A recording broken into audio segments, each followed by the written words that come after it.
Hello, my name is Eric Bethay, and I'm an MD MPH student and native Georgian who's been volunteering with ARXC and assisting with the grassroots organization initiative. The COVID-19 pandemic has shed light on many stress points within the healthcare system, its supporting infrastructure, and the community at large. The disruptions due to the disease have created stumbling blocks for all organizations all along this spectrum, including notably the smaller grassroots organizations that help support so many patients and families around the state. Since they are responsible for aiding and meeting the needs of so many of our community members, ARXC wanted to take a look into how COVID-19 had affected these vital groups. My Style Matters, a cancer support organization, Red Moon Project, a sickle cell organization, and MTS Sickle Foundation Incorporated were chosen because they are directed by dedicated leaders. They provide a snapshot of the thousands of small grassroots healthcare-focused organizations who aid patients behind the scenes, providing resources, coordinating care, and advocating for patients' issues. Their grassroots level involvement within their own communities allows them to form a degree of connection and trust with their service population that often is difficult to achieve. In addition, these three organizations have all reported challenges related to balancing normal operations with adapting to providing services during a global pandemic. They are also all members of RX and Reach Coalition, signifying their commitment to collective action to improve the health of Georgians around the state and to increase the strength of organizations providing services to achieve this goal. To gain a better understanding of their experience, we conducted semi-structured interviews aimed at finding out how these organizations and others like them have handled the disruptions caused by COVID. Today, we hope to give everyone in the audience a glimpse into those conversations by having them join us here today as a panel.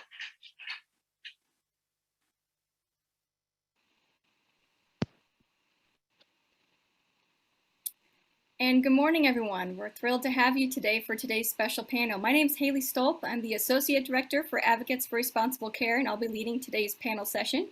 I do want to let folks know that the chat is open for questions, and there's a Q&A box as well, so we hope to have some collaboration. And Corey, I might ask you to put on mute for just a moment. I think the screenshot here, there we go. So happy to be introducing all of our speakers today, and to kick it off, we'll have each presenter, our panelist rather, share their name, their title, and the mission of the organization. Go ahead, Corey. Hello, everyone. My name is Corey Lewis. I am the Chief Executive Officer of Red Moon Project, and we service the sickle cell community here in Georgia, as well as emphasizing rare diseases in the Black and Brown communities.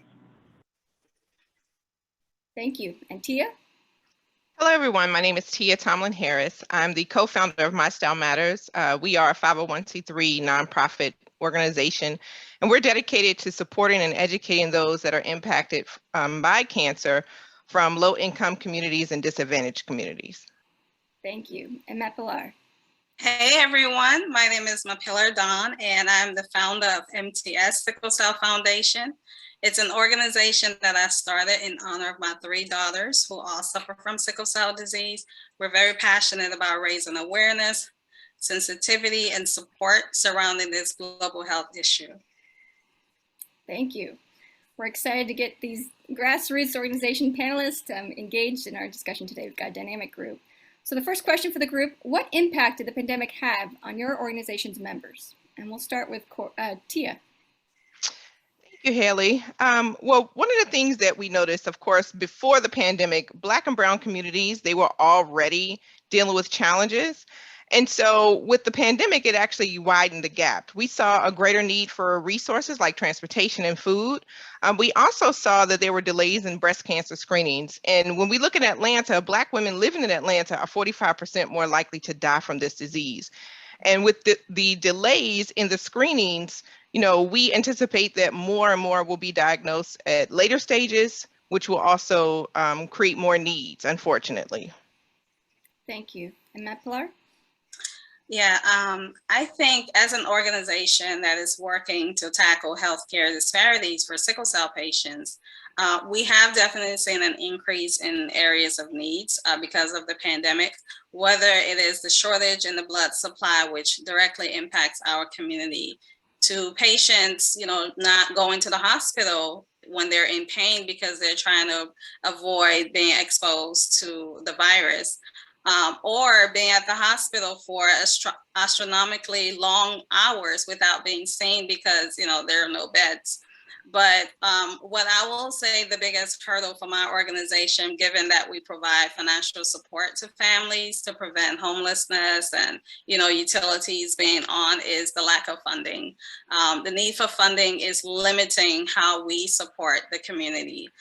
For an organization, well, for a community that already struggles socioeconomically outside of a pandemic, the pandemic has definitely made things worse.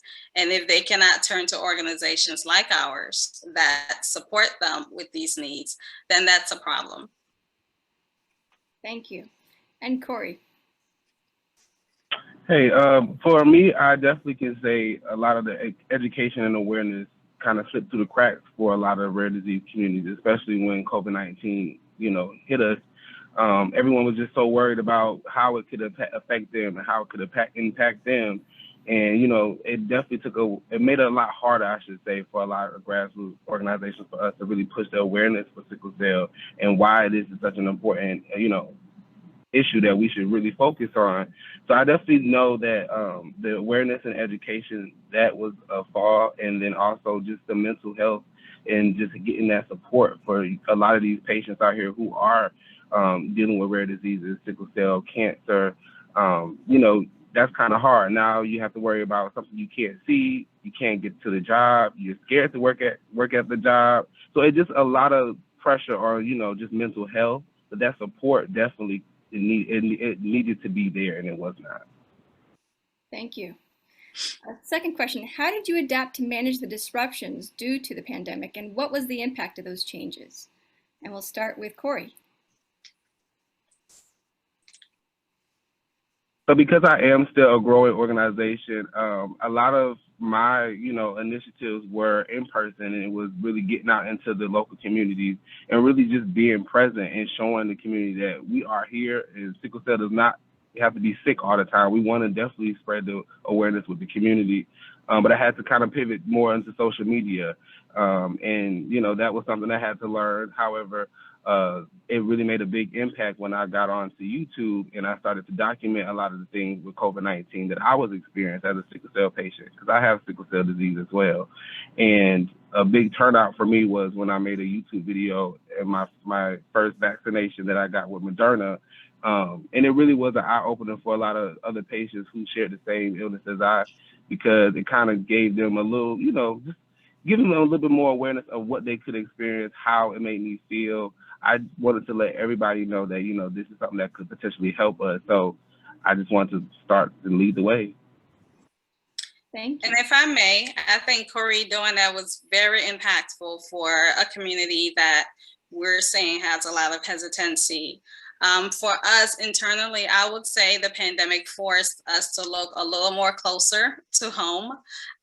Because I wasn't traveling for speaking engagement or conferences, I had time to build local partnerships and do what I could to saturate our local community, which is a lot of awareness efforts.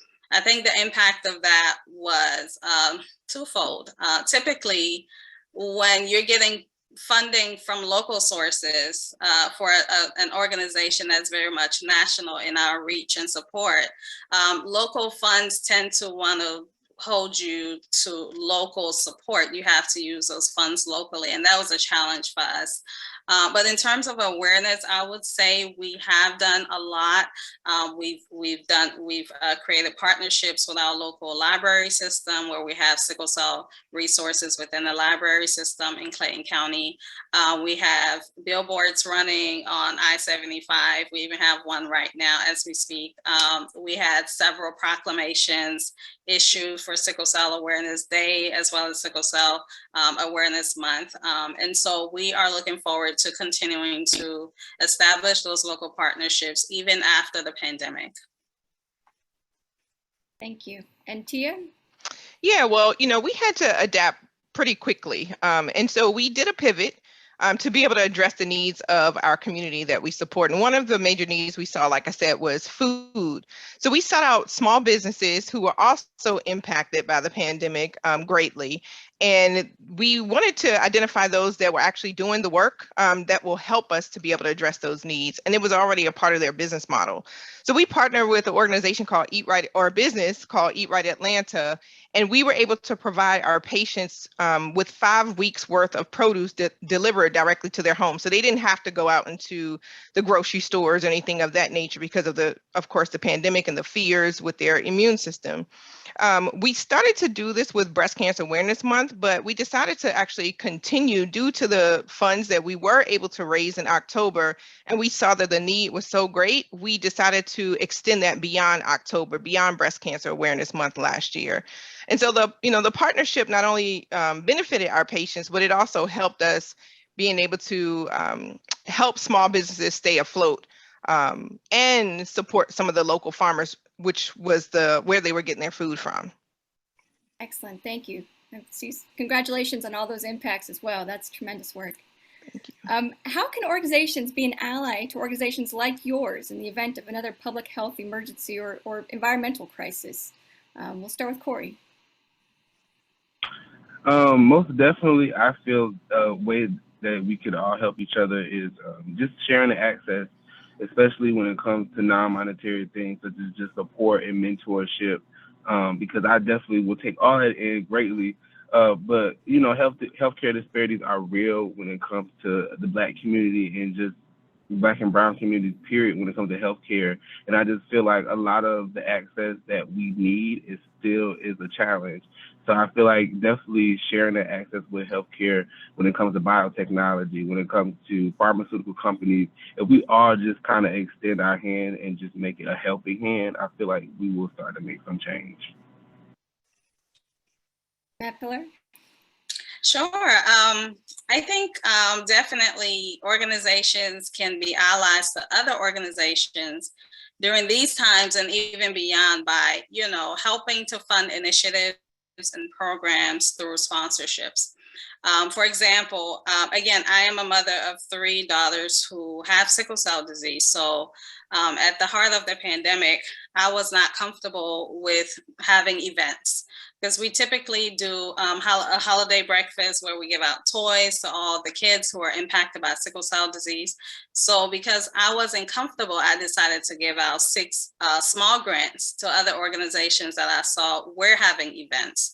And honestly, that was I think we probably will continue to do that if funding permits, because it allowed us to reach more people than we typically would. And it also allowed us to help internationally because 2 of those grants were given to 2 sickle cell organizations in Africa. And Tia? Yeah, I would say in addition to what has already been mentioned, collaboration is key, especially if we have similar missions or constituents, it's really important that we work together to be able to address the needs, especially for the communities that are disadvantaged. And by us working together, we can make a greater impact, and also with that collaboration, being able to even look for ways of how to make things when it comes to our processes, how can we streamline those processes to make it better for the patients that we serve? Oftentimes the patients are trying to go after so much funding and they have to, fill out all of these documents and it's taxing on them. So if we can work together to make it, seamless for the patient, it just makes it better for everyone. Excellent. Tremendous opportunity. Specifically looking at funding, I hear that's come up a few times. Any additional comments to add in that area? Matt Flower, go ahead. Yes, I'll start. Bottom line, we do need money. I wish there was a fancier way to say that, but it is what it is. And we have the people. When the patient community needs help, they're coming to us. They don't turn to pharma or big companies. So and what's so funny is we've done everything that we can in our power to set ourselves up to work with companies. We have gotten incorporated. We have we have our boards together. We have our 501c3 status all down. But what we don't have is the funding. And so that's where organizations or companies that can or who do have a stake in whatever the disease population is, it's important to partner with grassroots organizations like ours that are in the trenches along with the patients who come to us for help. We really need your support to help support our patient communities. Corey, additional insights? Oh, go ahead, Tia. No, I was going to add to what Maplar said. You know, you talked about we have the people. I mean, we have a sisterhood with over 550 women, and they do come to us for funding, you know, and what people forget is we don't get paid for the work that we're doing. And we want to continue to do the work. And, you know, we need funding to help create sustainable programs that will generate more funding, you know, so that we can keep these programs going and keep helping the people that we support. But it takes money to do that, and we can't do it alone. So we definitely need funding to help keep our programs going. Thank you. And to also add to about some beautiful ladies over here, I definitely feel like we should also look at the times we live in. You know, things are not the same as it used to be back in the day. So we have to put in money to change that, make it work for the ones who, especially the younger generation. You know, in order for us to really make it work for everyone, we have to change things around. And I feel like that's what is needed. So the money, if it's not there, where will the change start? Excellent points. We're going to open up a polling question to engage the audience in this discussion. So please do respond to those polls. And again, the chat is open. We're going to move on to a lightning round opportunity here. So first question, the lightning round, and this is, we want very short sentences here. What economic barriers have your members faced in paying for their prescription drugs and their continued medical treatment? Start with Corey. I definitely can say, speaking for myself, and I'm pretty sure a lot of other sickle cell patients can relate. You know, job losses was real when the pandemic started. So a lot of patients lost their jobs. And before when I said, you know, a lot of people were just they were just scared of COVID-19 and, you know, trying to tell people about your illness or explain it to your illness. It was difficult for me to tell people about my health because they didn't understand how it was, you know, going to affect me because they didn't really care. So I just felt like a lot of the challenges we went through was job losses and really not getting that understanding, because now this is a community that's already on the back end, but now we're pushed even further back because we have other folks who are now being looked at because of the pandemic. And, you know, that was the hardest part for me. I couldn't get heard, I felt. Tia?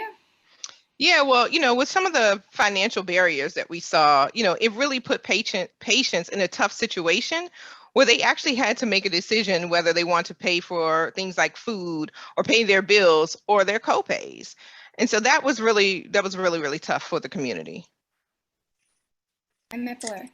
I think I would like to look at this from the leadership side. You know, we are all very dedicated. We're all very much, this is a labor of love. We don't get paid for what we do. So from a leadership standpoint, if, you know, and these are very much full-time jobs, by the way. So if you're not getting paid for the many hours that you're putting into this, it does hinder your ability to, you know, take care of your family as well. And for a lot of us, our families, for me, I have 3 kids who have sickle cell disease.